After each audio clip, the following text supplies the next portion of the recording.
ओम श्री गणेशाय नमः।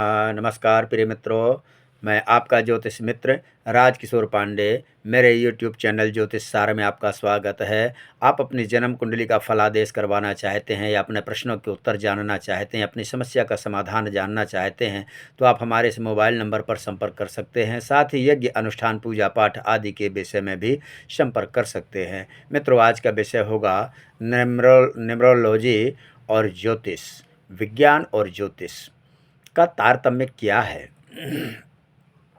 वेदस्य निर्मला चक्षु, वेद का एक निर्मल चक्षु ज्योतिष है।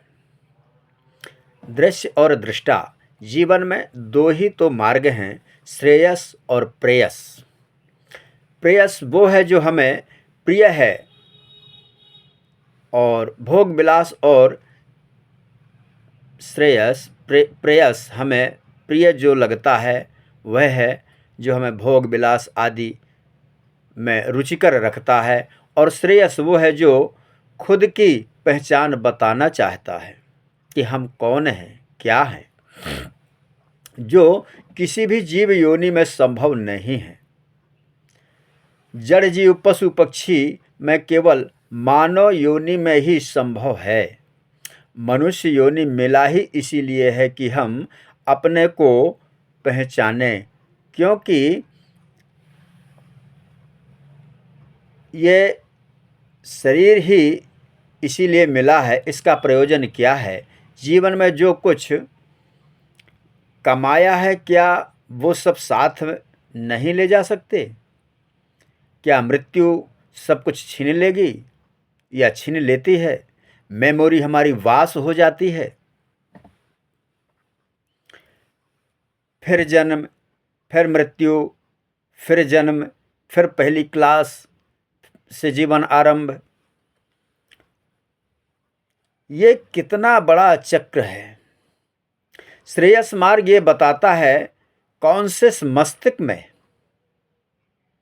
वही आता है जो आप सोचते हैं। अंक ज्योतिष में ये बहुत महत्वपूर्ण बात आती है जो ध्वनि है, तरंगित है। ये तरंगों का विज्ञान है। कोई भी चीज ठोस नहीं है,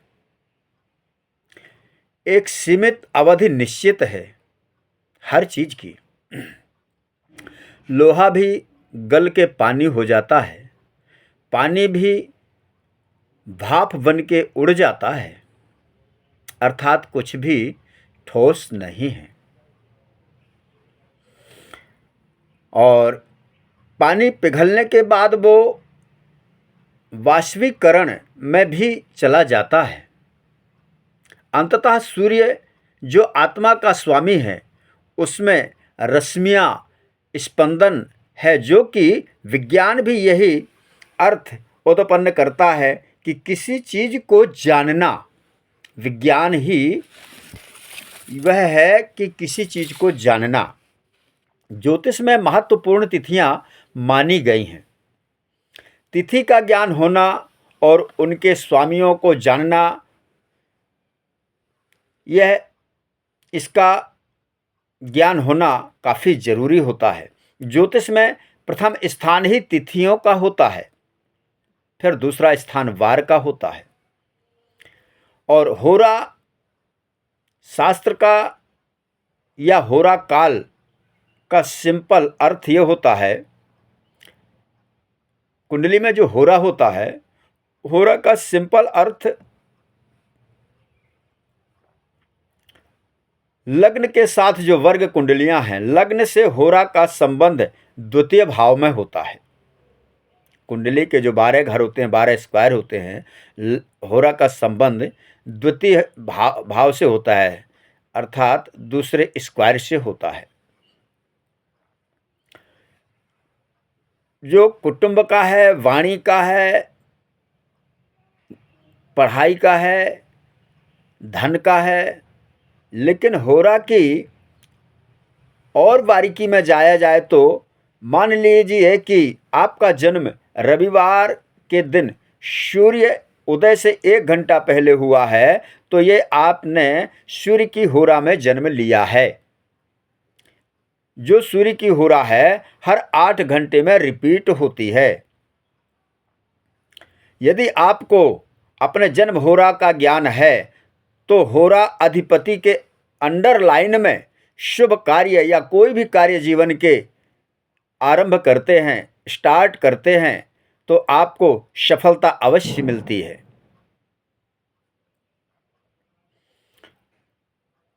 इसी को टाइम मुहूर्त कहते हैं।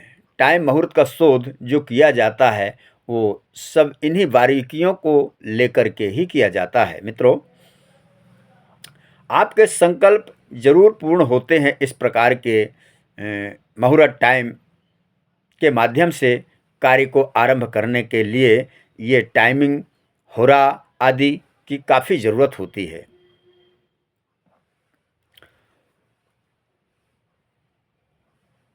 क्योंकि जन्म के समय आपके गॉड फादर होरा अधिपति ही होते हैं, बन के आते हैं।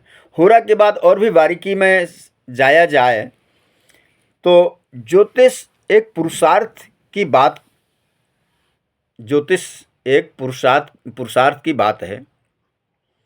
कही गई है जन्म पत्रिका का 1, 5, 9 धर्म भाव है और 2, 6, 10 अर्थ भाव है और त्रिकोण है। 3, 7, 11 कामनाओं की पूर्ति का त्रिकोण है। 4, 8, 12 मोक्ष त्रिकोण है।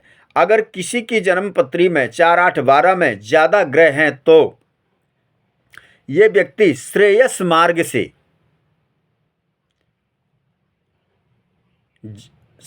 मार्ग में जाएगा ही।